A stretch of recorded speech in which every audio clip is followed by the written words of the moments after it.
राम राम हरे हरे, हरे कृष्ण कृष्ण कृष्ण हरे हरे, हरे श्री ज्ञानदेव तुकाराम पंढरीनाथ भगवान की जय।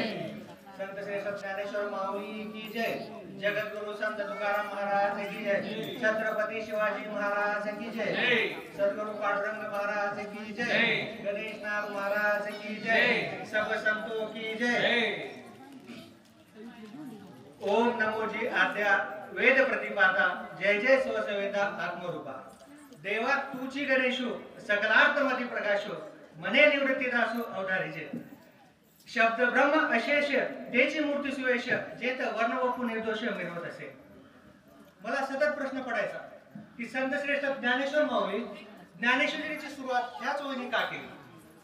सुरुवात आपण कुठल्याही शुभ कार्याची जेव्हा सुरुवात करतो तेव्हा ओम ह्या ओमकारालाच आपण कल्पून नमस्कार करतो। कारण ओमलाच का करायचं, कारण ओम हा सगळ्याचा आदी आहे। ज्यावेळी परमेश्वराने सृष्टी निर्माण झालं केली त्याच्या अगोदर कोण होता, तो परमेश्वरच होता। म्हणून ओम नमो जी आद्या सर्वांचा जो मूळ आहे तो आदी म्हणजे ओम हा परमात्मा। ओम नमो जी आद्या वेद प्रतिपादा। आता वेद प्रतिपादाच का म्हणतात इथं भगवान ज्ञानोबा माऊली, कारण वेद ज्याची प्रतिपादना करतात, ज्याच्या विषयी बोलतात तो ओम, म्हणजे सगळ्यांचा मूळ कोण, तो परमेश्वर, तो भगवंत। त्याची गुणगान म्हणजे वेदांमध्ये जर आपण वेदांचा अभ्यास जर केला तर वेदामध्ये कुणाचं गुणगान आहे, परमेश्वराचंच गुणगान आहे। परंतु परमेश्वराच्या कोणत्या रूपाचं गुणगान आहे आपण जर पाहिलं तर परमेश्वराच्या साकार रूपाचं गुणगान आपल्याला या शब्दामध्ये दिसतं। मग थोडक्यामध्ये जर आपण जर पाहिलं तर इथं दोन प्रकार आहेत। एक पहिला, एक भगवंत हा साकार रूपामध्ये आहे, दुसरा भगवंत हा निराकार रूपामध्ये आहे। निराकार रूपामध्ये जर भगवंताचा आपण जर विचार जर केला तर तो प्रत्येक चराचरामध्ये आहे। तुमच्यामध्ये ठाई आहे, माझ्यामध्ये आहे, इथं बसलेल्या प्रत्येक सजीवामध्ये, मुंगीमध्ये, किड्यामध्ये ज्याच्या ठाई आत्मा आहे त्याच्यामध्ये परमेश्वर आहे। म्हणजे परमेश्वर सर्वपाशी आहे। जर देवाला जर भेटायचं, जर कुठले सुरुवातीचं जर गोष्ट असेल जिथून आपण देवाविषयी प्रेम भाव ठेवू शकतो ते म्हणजे आपलं अंतःकरण। ज्या आपल्या अंतःकरणामध्ये आत्मा आहे त्याच्या मुखातूनच आपण देवापर्यंत जाण्याचा दरवाजा आहे। त्यामुळं इथं माऊलींनी सांगत असताना काय सांगितलेलं आहे, ओम नमो जी आद्या वेद प्रतिपादा, जय जय सवेद्या आत्मरूपा। वेद प्रतिपादा हा सगुण रूप म्हणजे साकार रूपामध्ये जो परमेश्वर आहे त्याचं प्रतिपादन इथं माऊली सांगतात। आणि जय जय स्वसेवेद्या आत्मदा।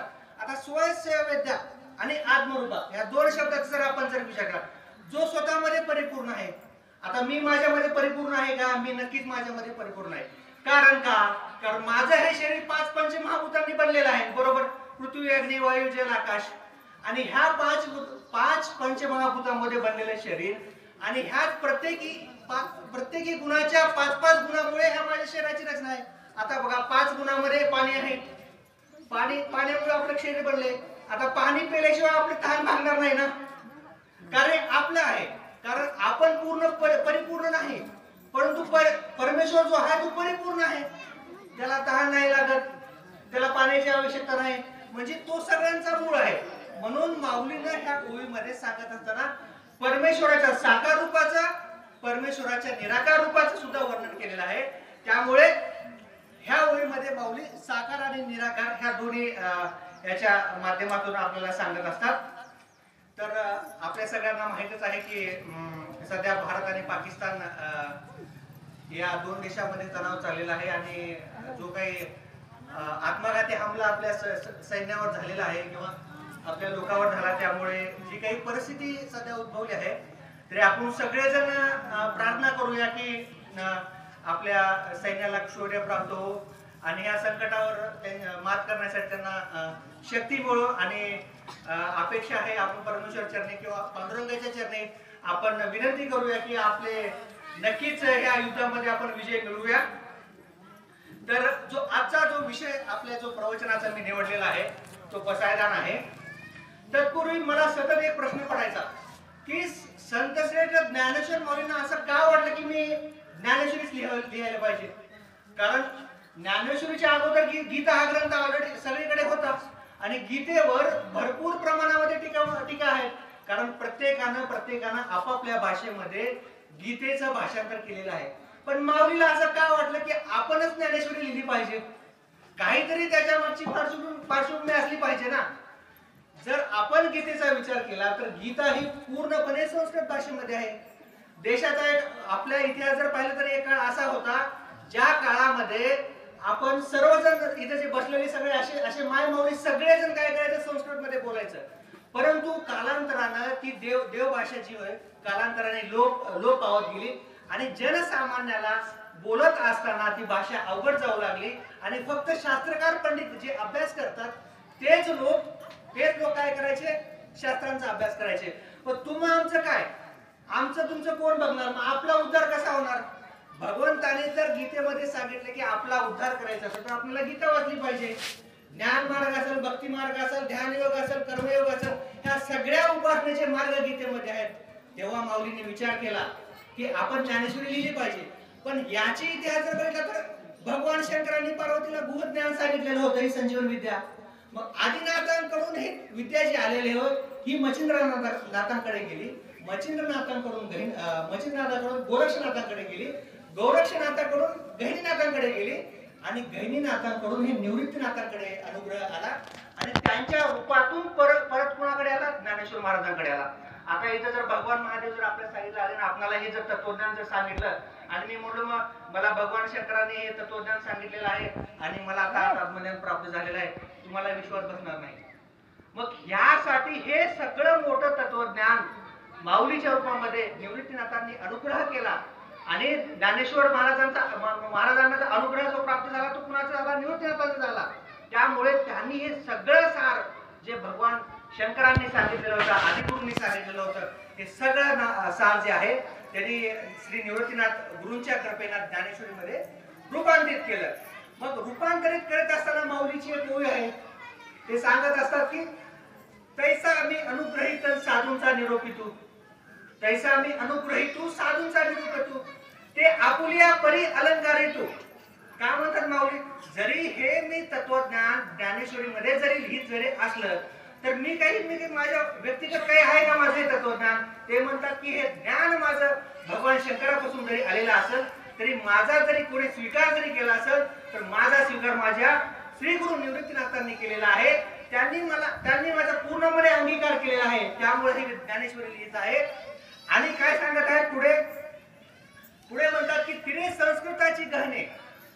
संस्कृताची गहने तोडून या मराठी शब्द सोपाने रचिली धर्मनिदाने श्री निवृत्ती देवे. बघा किती सुंदर ओवी आहे. माऊली म्हणतात की संस्कृत भाषेमधलं तत्वज्ञान इतकं कठीण आहे, जर एखाद्या व्यक्तीला जर आपण बाण मारला, त्याच्या अंतःकरणामध्ये जर बाण जर लागला तर ती जखम किती गहन असते. डॉक्टरकडे गेलो, डॉक्टर काय म्हणत, अहो किती खोलवर जखम झालेली आहे माऊलीला आणि याच्यावर उपचार करणं किती गणित आहे. इतकं गहन तत्वज्ञान संस्कृत भाषेमधलं माऊलींना काय करणार, तिरे संस्कृताची गहने तोडून या मराठी शब्द सोपाने. ह्या तत्वज्ञानाला सोडण्यासाठी त्यांना काय करावं, मराठी भाषेचं सगळं शब्द भांडार त्यांना ओपन करावं लागलं आणि माऊलीने त्याला छोट्या छोट्या टप्प्यामध्ये तुम्हा आम्हा माय माऊलीसाठी, माझ्यासाठी, तुमच्यासाठी मोक्षाचा दरवाजा ओपन करण्यासाठी ह्या संस्कृत भाषेचं तत्वज्ञान छोट्या छोट्या टप्प्यामध्ये तुम्हा आम्हासाठी त्यांनी मराठी भाषेमध्ये रचले आणि त्यामुळेच ह्या ज्ञानेश्वरीचा उदय झाला.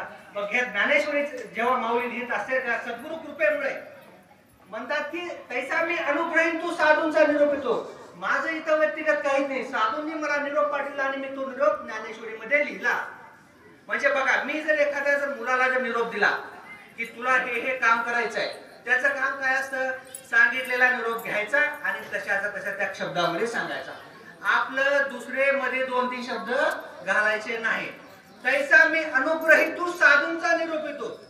साधूंनी निरोप दिलाय आणि त्यांना जसं मला नटवायचंय ह्या ज्ञानेश्वरीमध्ये, जसं अलंकारित करायचंय त्यांनी अलंकारित केले आणि त्यामुळेच ह्या माऊलींनी काय केलं, 700 ओवीच्या गीताईला, 700 श्लोकांच्या गीताईला 9000 वयामध्ये आपल्याला केलं. म्हणून जगामध्ये एवढ्या लोकांनी गीतेवर टीका लिहिलेत, परंतु ज्ञानेश्वरीची तोड ह्या जगाच्या पाठीवर कुठंच भेटणार नाही. कारण हे भगवान शंकराच्या अवतारापासून हे तत्वज्ञान आपल्या सर्वसामान्य जनतेला मिळालं आहे. त्यामुळे आजही 750 वर्ष जरी झालं तरी ज्ञानेश्वरीची तोड जगाच्या पाठीवर कुणालाही येत नाही. मग 700 श्लोकाचं रूपांतर करण्यासाठी माऊलीला 9000 ओव्या लिहावं लागल्या. इतकं कठीण.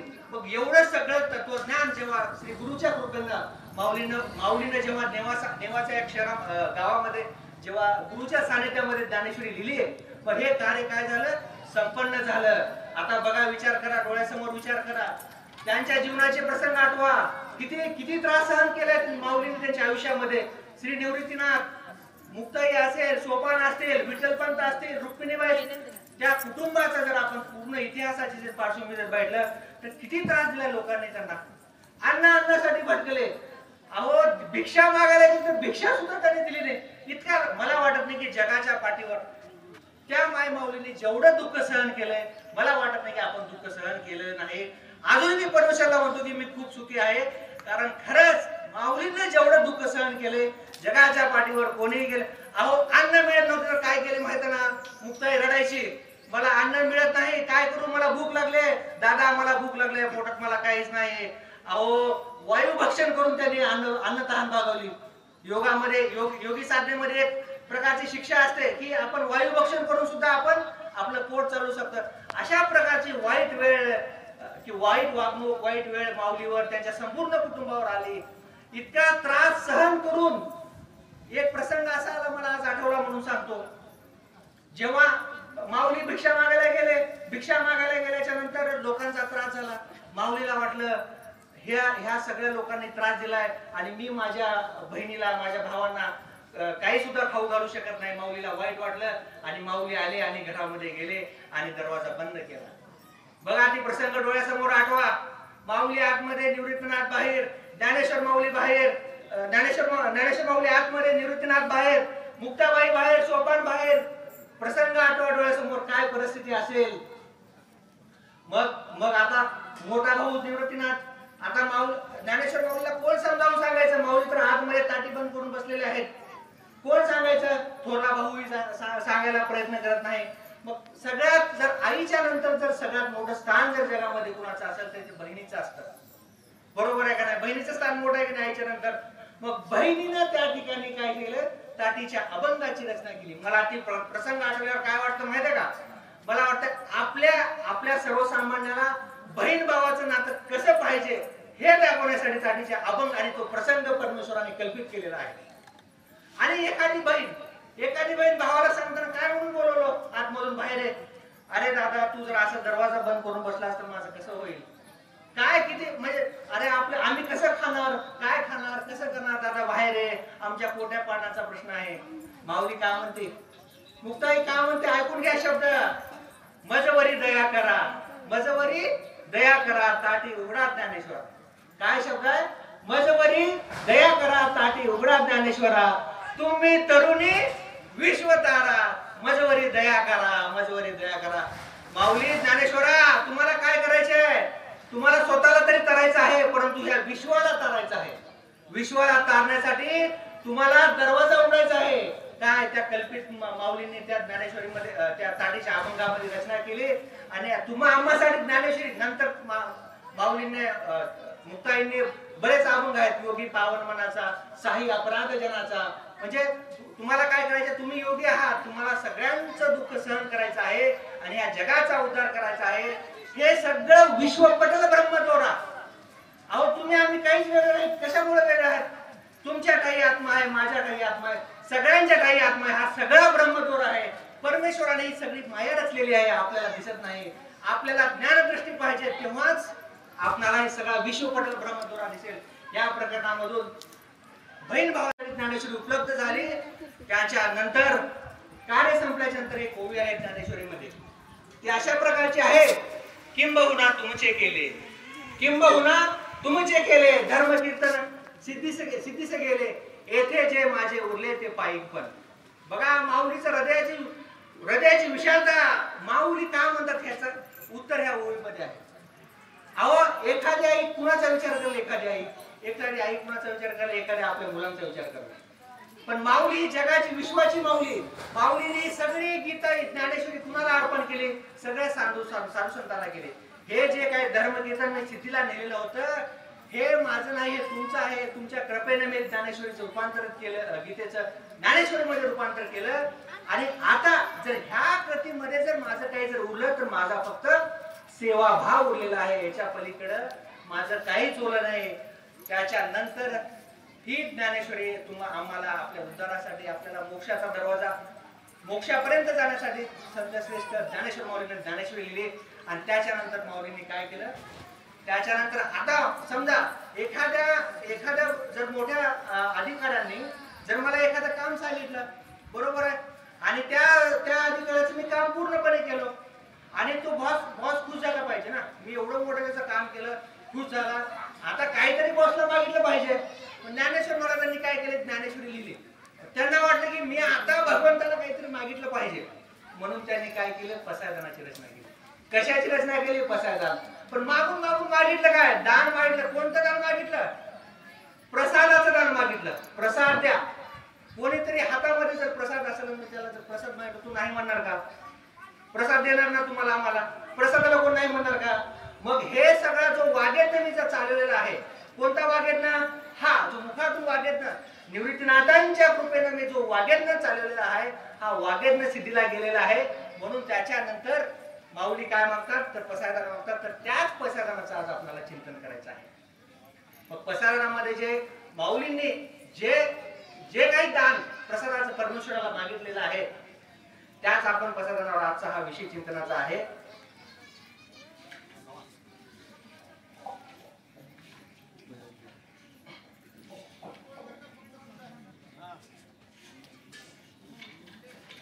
पसायदान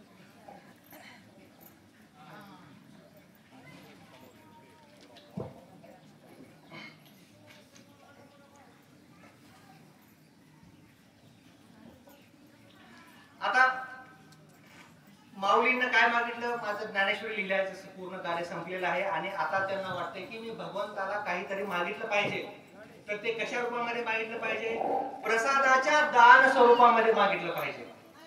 कुणाला मागतात, जो काही विश्वात्मक परमेश्वर आहे, जो काही या सृष्टीला ज्या परमेश्वराने उत्पन्न केलेला आहे तो परमेश्वर.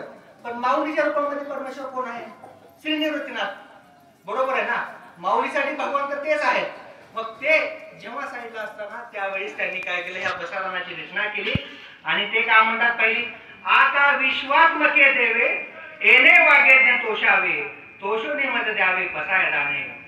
हे जो काही विश्वात्मक देव आहे त्यांनी काय केलं पाहिजे, जो काही वाग्यज्ञ मी चाललेला आहे, माझ्या मुखातून जो काही वाग्यज्ञ चाललेला होता, त्या 700 ओव्यांचं रूपांतर, 700 श्लोकांचं रूपांतर 9000 ओव्यामध्ये मी केलं. जो काही धर्मकीर्तन माझं झालेलं होतं, त्या धर्मकीर्तनांना संतोष होऊन, समाधानी पाहून मला त्या परमेश्वराने काय दिलं पाहिजे, मला दान दिलं पाहिजे. ते दान म्हणजेच पसायदान. ते पुढे काय म्हणतात, जे घरांची व्यंकटी सांडो.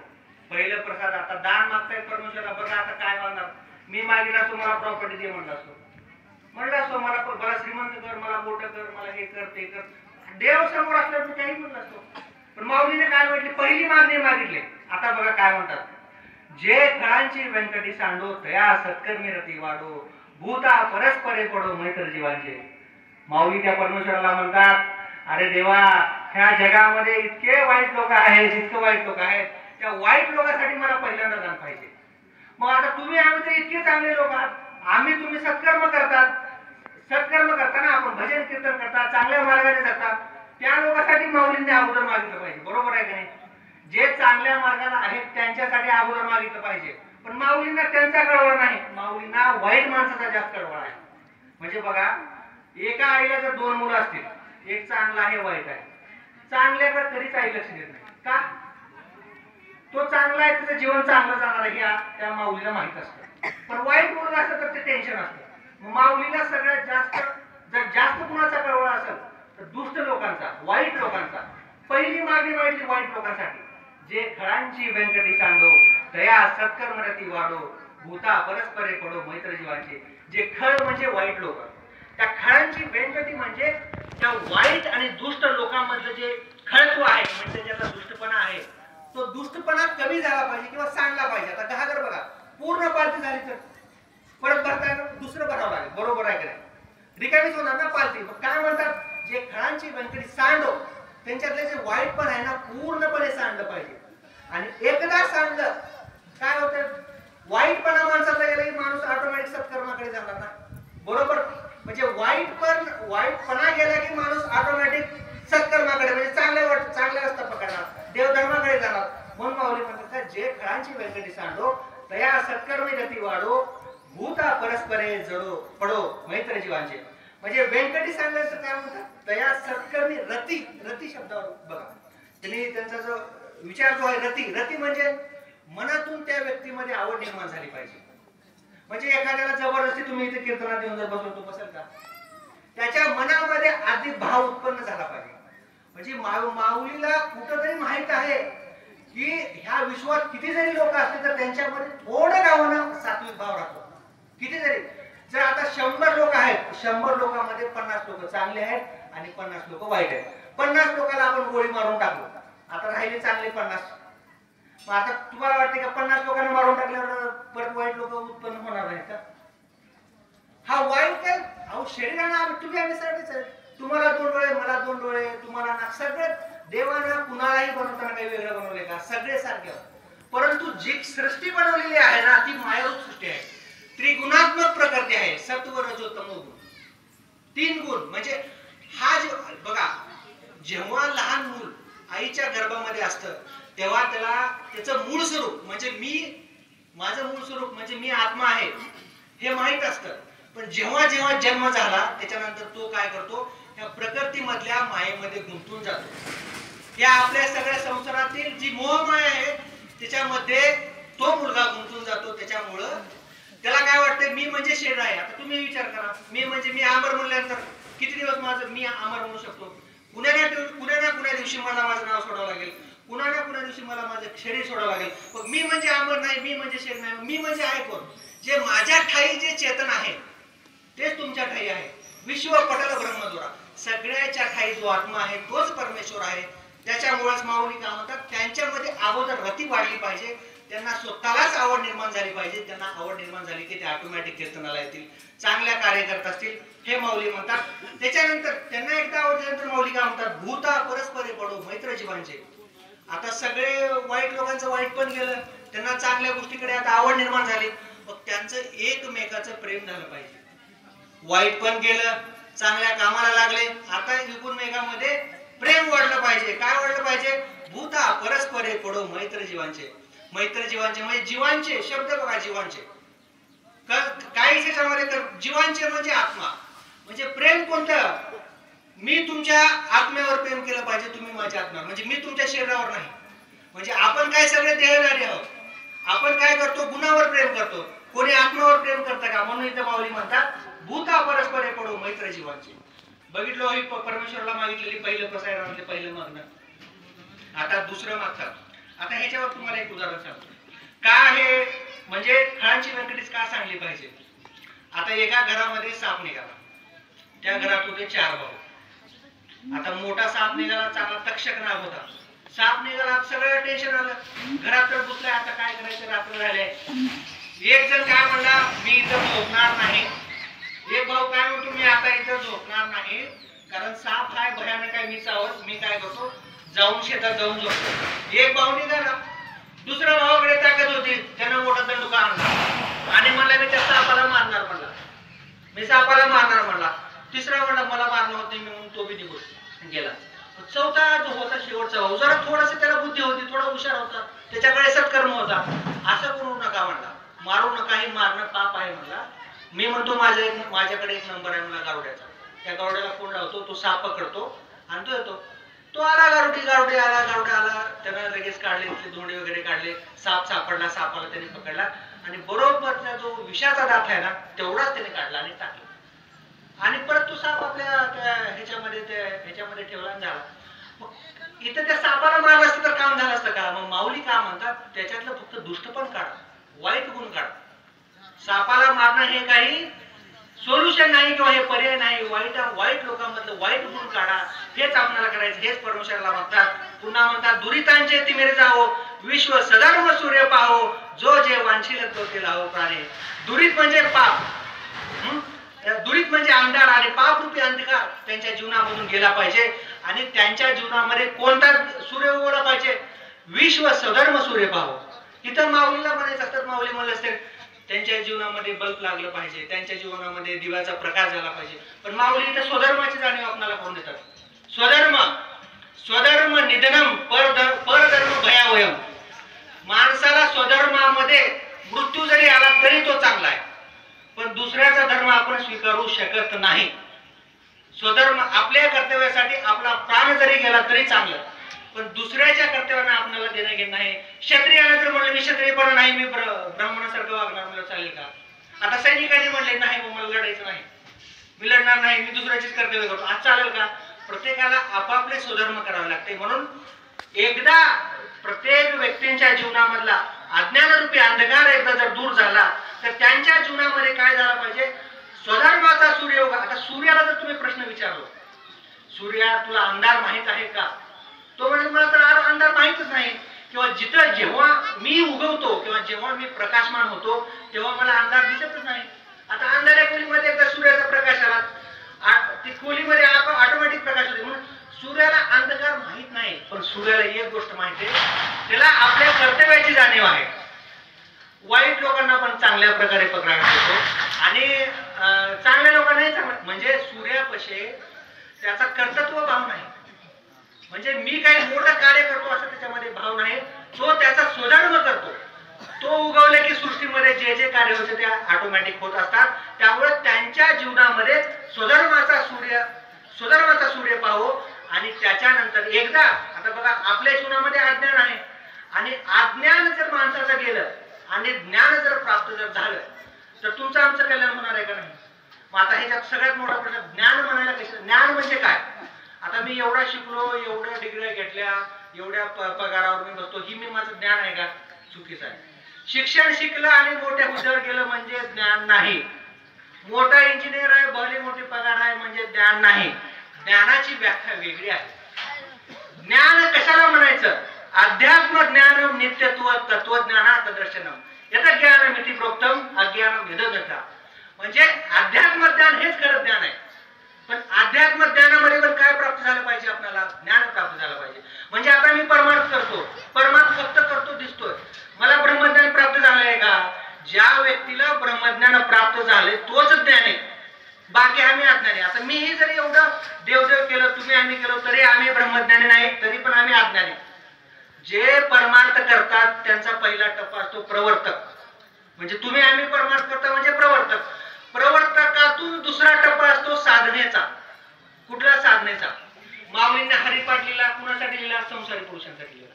ज्ञानेश्वरी लिहिली, कुणासाठी लिहिली? साधक जे आहेत, जे साधना करतात त्यासाठी, त्यांच्यासाठी ज्ञानेश्वरी लिहिली. पण पुन्हा माऊलीने काय लिहिलं? चांगदेव पासष्टी होते.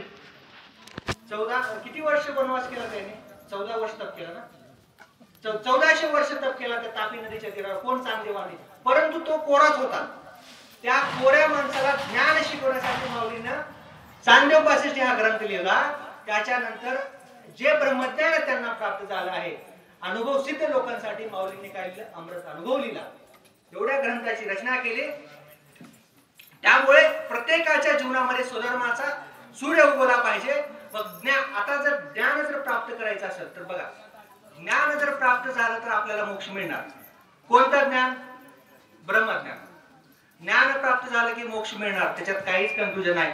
पण ज्ञान प्राप्त व्हायचं असेल तर 2 मार्ग, एक साकार आणि निराकार. म्हणजे ज्या सगळ्याच्या चराचरामध्ये परमेश्वर आहे हे एक मानणारा वर्ग आहे आणि परमेश्वराच्या साकार रूपावर पण प्रेम करणारा पण वर्ग आहे.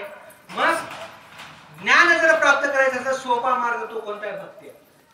भक्ती असेल तरच ज्ञान प्राप्त होतं, भक्ती नसेल तर ज्ञान प्राप्त होत नाही.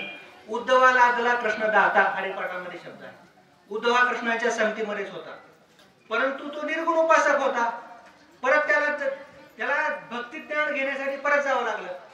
पुन्हा राजाने त्याला तत्वज्ञान सांगितलं. परत पुन्हा परमेश्वर भक्तीमध्ये पूर्ण समर्पण भाव आपला असतो. त्याच्यामुळे भक्ती हा सोपा मार्ग आहे. पुढे काय म्हणतात? जो जे वांछिल तो ते लाहो.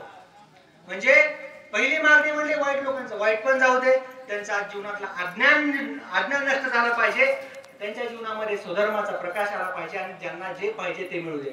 मग माऊलीनं मी विचार केला, माऊलीने सगळ्यात अगोदर का नाही म्हणलं? माऊलीने देवाला म्हणायला पाहिजे होतं, ज्याला जे पाहिजे ते मिळू दे. त्यांनी तसं नाही म्हणले. आधी वाईट लोकांमधलं वाईट पण घालवले, त्यांची सत्कर्मामध्ये गती वाढवले, आणि शेवटी म्हणतात आता ज्याला जे पाहिजे तेव्हा दे. एकदा व्यक्तीतलं वाईट पण गेलं, एकदा व्यक्ती सत्कर्माला लागला, आणि त्याच्यानंतर तू मागून मागून काय म्हणणार? मी म्हणणार मोक्ष दे बाबा देवा, तेच महत्वाचं आहे, मी तेच मागणार, दुसरं कशाला मागू मी? म्हणून त्यांनी म्हणले की आता जे काय म्हणले, जो जे वांछील तो ते, ज्याला जे पाहिजे ते मिळू दे. पुन्हा म्हणले वर्षात सकळ मंगळी ईश्वर निष्ठांची मान अतिशय सुंदर होईल. वर्षात सकळ मंगळी म्हणजे सगळ्या सृष्टीवर सकळ मांगल्याचा वर्षाव झाला पाहिजे. दुसरी मागणी काय म्हणले, त्या सगळ्यावर सकळ मांगल्याचा वर्षाव झाला पाहिजे, आणि ईश्वरनिष्ठांची बांधी आळी झाली पाहिजे. म्हणजे आता ईश्वरनिष्ठ लोक कोण आहेत आपण विचार केला पाहिजे. मी ईश्वरनिष्ठ आहे का? नाही. मला संसार आहे, प्रपंच आहे, सगळ्या गोष्टीचा विचार करतो. ईश्वरनिष्ठ लोक फक्त संत असतात, त्यांना देवाच्या पलीकडे त्यांना काहीच कळत नाही. मग काय म्हणतात, सकळ मांगल्याचा वर्षाव करणारे ईश्वरनिष्ठ लोकांचा समुदाय अशा गावोच्या गावी फिरला पाहिजे. हे माऊली मागतात कुणाला? देवाला, विश्वेश्वराला. मागणी त्यांची काय? सगळ्यावर सकल मांगल्याचा वर्षाव करणाऱ्या संतांची, ईश्वरिष्ठांची मांदी आली अशी गावोगावी फिरली पाहिजे असे माऊली म्हणतात. अनवरत भूमंडे अखंडितपणे फिरली पाहिजे. तर तुकाराम महाराज, ज्ञानेश्वर महाराज, संत नामदेव महाराज, चोको महाराज, सगळे संत जर असे गावोगावी फिरायला आले, तुमचं आमचं काही राहील का? आपला उद्धार होईल ना? संत आपल्या गावात आपलं काही राहणार आहे का? संत आपल्याला प्रकाश दाखवतील, मार्ग, ह्या मार्गाचा कल्याण होईल. मग संत जर असा अखंडितपणे गावोगावी जर आपलं कल्याण, हे माऊली त्या परमेश्वराला मागतात. मग पुढे म्हणतात, चला कल्पतरूची आडव चेतना चिंतामणीचे गाव. हे जे संत लोक आहेत, जे ईश्वरनिष्ठ लोक आहेत, जे ईश्वराच्या पलीकडे कुणाचा विचार, असे जे लोक आहेत ते चालते बंधू कल्पतरू आहेत. आता कल्पतरू चिंतामणी माहितीच असेल, तुम्ही जी कल्पना केली ती कल्पतरू रक्षी तुम्हाला देतात. चिंतामणी पण तसाच आहे, जी तुमची इच्छा आहे ती पूर्ण करतात. परंतु त्याच्यात एक वैशिष्ट्य आहे, कल्पतरू आणि जर चिंतामणी जर तुम्हाला मिळाला तर तुम्ही त्याला जर मोक्ष जर मागितला तर तो देऊ शकत नाही.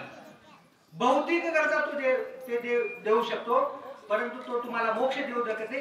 परंतु जे ईश्वरनिष्ठ लोक आहेत ते तुम्हाला त्या मार्गाने घेऊन जाऊ शकतात, आणि त्या मार्गाने तुम्हाला स्वतःचा उद्धार करण्याचा मार्ग दाखवू शकतात. त्यामुळे माऊली म्हणतात, चला कल्पतरूचे आरव चेतना चिंतामणीचे गाव बोलते जे अर्णव पियुषांचे, चालते बोलते समुद्र आहेत, अमृतांचे समुद्र आहेत असे माऊली म्हणतात.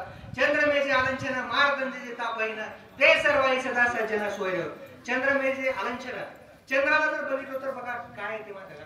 त्या चंद्राला जर बघितलं तर आलंचन आहे, पण त्या संताला आलंचन आहे का? संताला आलंचन कसल्याच प्रकारचं नाही. म्हणून काय म्हणतात, चंद्रमेजे आलंचन. कोण? ईश्वरनिष्ठ लोक कसे आहेत? त्यांच्यावर कसल्याच प्रकारचा डाग नाही, हे असं माऊली म्हणतात. आणि मार्तंडचे ताप, आता सूर्याचा प्रकाश, इतका प्रकाश येतो, परंतु एका बाजूला काय होतं सूर्याचा, आपल्याला त्याच्या गरमीचा त्रास होतो कधी, परंतु संतांचं तसंच नाही. संतांचा सहवास आपल्याला कधीच त्रास देऊ शकत नाही. म्हणून माऊली हे मागणे, ते सदाही सर्व सज्जन, ते सगळ्यांसाठीच सज्जन आहे, ते सोयरे होतो. आता मला एक गोष्ट आठवली, गोष्ट सांगतो. एक राजा ह्याच्यामध्ये गेला होता जंगलामध्ये शिकार करण्यासाठी, आणि शिकार करायला गेल्याच्या नंतर त्याला खूप तहान लागली. मग खूप तहान लागल्याच्या नंतर त्याला पाणी बघत होता, कोण पाणी देईल. तर तिथे एक लाकड तोडायचा माणूस होता, जो की काय करायचा, लाकड तोडायचा आणि त्याचा कोळसा करायचा आणि विकायचा, त्याचं कामच एवढं. मग त्याच्या त्या झोपडीपाशी गेलं. मग राजाने काय केलं, त्याला पाणी मागितलं, पाणी दिले. मग राजाने पाणी पिले. मग आता राजाला वाटलं की ह्या व्यक्तीने माझं तहान भागवलेली आहे, मला आता काय केलं पाहिजे, ह्याचा उद्धार केला पाहिजे. मग काय केले, त्या राजाने काय केले, त्याला 5 एकर जमीन दिली. कुणाला? त्या लाकूड तोडायला. कशाची दिली 5 एकर जमीन? 5 एकर जमीन चंदनाची दिली, चंदनाचे सगळे चंदनाचे झाड आहेत. आता वाटलं की राजाला आता ह्याचा उद्धार होईल. राजा गेला आपल्या राज्याला, परत 2 वर्षांना आला. 2 वर्षांना घरी आल्याच्या नंतर परत बघतो तर त्या 5 एकर मध्ये एक बी चंदनाचं झाड नाही. आता काय झालं म्हणून विचारला, अरे कुठे झालं, काय झालं? आणि त्याचे कपडे मिळाले, सगळ्या अंगाला कोळसा लागलेला, काळा सगळा कोळसा लागलेला होता. आणि मग राजाने विचारलं, अरे काय केलास, तुला तर श्रीमंत झाला पाहिजे, एवढं तुला 5 एकर चंदनाचे झाड दिले. काय नाही, मी जे अगोदर केलं तेच आता केलो. मी अगोदर जे काय करतो, तो झाड तोडायचं, त्याचा कोळसा करायचं, विकायचं, हेच केलं मी, आता मी तेच केलं. पण त्याला चंदनाचं महत्व समजलं नाही. मग त्याला म्हणले काहीतरी एखादं तरी झाड तुझं काहीतरी उरलं तुझ्या हातामध्ये काही आहे का नाही म्हणले. तेव्हा मला काही एक दांडा आहे ना त्याच्यापाशी एक कोड्या होता त्याचा दांडा आहे ना चंदनाचा. म्हणजे एकदा विचारून बघ या दांड्याची किंमत किती आहे. मग तो विचारल्यावर समजलं की ह्या दांड्याची किंमत 10,000 रुपये आहे. मग त्याला प्रश्न पडला 10,000 रुपये जेवण पण आता बघायला गेलं तर उरलं तर काहीच नाही. तुम्हा आम्हाला हा जो ध्येय दिलेला आहे हा चंदनाचा ध्येय आहे हे कशासाठी दिलेलं आहे. भगवंताचं भजन करण्यासाठी भक्ती करण्यासाठी दिलेलं आहे. जर नाही केलं तर शेवटी काय होणार आहे कोळसाच होणार आहे. त्याच्यामुळे भगवंताचं भजन केलं पाहिजे हेच आपण जीवनामध्ये लक्षात ठेवलं पाहिजे. पुढे माऊली म्हणतात किंबहुना सर्व सुखी पूर्ण होणे तिन्ही लोके भजीचे आदि पुरुषी अखंडित. आता माऊली होता की हे सगळे संतांचे समुदाय जर गावोगाव जर फिरत गेले तर सगळेजण सुखी होतील. म्हणून आता माऊली म्हणतात किंबहुना सर्व सुखी पूर्ण तिन्ही लोकांमध्ये सगळेजण सुखी होतील असे माऊली म्हणतात. आणि भजीचे आदि पुरुषी अखंडित आणि ते अखंडितपणे त्या आदिपुरुषाला भजन करत राहतील. आणि ग्रंथ उपजीवे विशेषी लोकी द्रष्टादृष्टी विजयी व्हावे. म्हणजे द्रष्टा म्हणजे ज्यांची उपजीविका ग्रंथावर आहे जे लोक जे संत साहित्याचा अभ्यास करतात ज्ञानेश्वरीचा अभ्यास करतात पारायण करतात हे असे लोक जे आहेत द्रष्टादृष्ट विजयी व्हावे. त्यांच्या जीवनामध्ये द्रष्ट आणि अदृष्ट जीवनामध्ये त्यांचा विजय झाला पाहिजे. त्यांच्यामध्ये त्यांना भौतिक सुख तर मिळालंच पाहिजे पण मोक्ष सुद्धा त्यांना मिळालं पाहिजे हे माऊली पुढे भगवंताला मागतात. आणि पुढं काय म्हणतात ते तर म्हणे श्री विश्वेश्वराव हे होईल दान पसावो येणे वरे ज्ञान देव सुखिया झाला. म्हणजे इथं नेवासाच्या ठिकाणी ज्ञानेश्वरी लिहिली आणि साईला पसारण्याचं लिहायचं संपल्याच्या नंतर कोण श्री निवृत्तीनाथ साईला बसले तर ते म्हणतात अरे ज्ञानदेवा तू जे परमेश्वराला मागणी मागितल्या सगळ्या पूर्ण होतील. सगळं जर पसारण जर बघितलं तर सगळ्यामध्ये माऊलीने भविष्यकाळातले शब्द झालं पाहिजे केलं पाहिजे हो हो झालं. पण इथं शेवटला मात्र काय म्हणजे सुखी झालो. म्हणजे विश्वास किती आहे बघा श्री गुरुवर. निवृत्तीनाथात त्यांचा एवढा विश्वास आहे की आता ते म्हणतात की मी सुखी झालो. कारण काय इथं त्यांना आशीर्वाद कोण देतात त्यांचे गुरु देतात निवृत्तीनाथ. ते तर म्हणे श्री विश्वेश्वराव हा होईल दाना बसाव येणे बरे ज्ञान देऊ सुखी झाला. आता माऊली सुखी झाले. अशा प्रकारे माऊलीने ज्ञानेश्वरीच्या नंतर पसारणाची रचना केली. आणि पसारण मला वाटतं की प्रत्येकानं ज्ञानेश्वरी नाही जरी वाचली तरी दैनंदिन आपल्या जीवनामध्ये पसारण वाचलं पाहिजे. आपल्या लहान मुलाला घडलं पाहिजे. आणि मला वाटतं की जसं महिलेला मंगळसूत्राचं महत्व आहे तसं प्रत्येकानं पुरुषाने सुद्धा पांडुरंगाचं मंगळसूत्र गळ्यात घातलं पाहिजे माळ घातलं पाहिजे. घरामध्ये धार्मिक वातावरण ठेवलं पाहिजे पंढरीची वारी केलं पाहिजे. याच्यामुळे शुद्ध सात्विक भाव आपल्यामध्ये निर्माण होतो. आणि हा देहच दिलाय परमेश्वराचं भजन करण्यासाठी तर भजनच केलं पाहिजे हीच मी आजच्या ह्या प्रवचनामध्ये अपेक्षा ठेवतो. आणि मला वाटतं की ही तुम्ही सगळ्या माऊलींनी माझ्यावर विश्वास ठेवला आणि 2 शब्द बोलण्याची मला संधी दिली. मला कुठल्याच प्रकारचा अनुभव नसताना तुम्हाला ह्या आसनावर बसण्याची माझी खरंच लायकी नाही. कारण माझ्यामध्ये अजूनही मला वाटतं की परमात्म्याची कुठतरी कमी आहे. आणि तुमच्या सगळ्या आशीर्वादाने जे काही मी बोललो तुमच्या सगळ्यांच्या आशीर्वादाने बोललो. संतांनी इतके उपकार केले की त्यांचे उपकार खरीच शब्दामध्ये आपण मांडू शकते. तुमच्या सगळ्या माऊलीच्या चरणावर परत मी आशीर्वाद रूपाने मस्तक ठेवतो आणि ह्या माझ्या परमेश्वराला आजच्या या प्रवचनाला मी विराम देतो.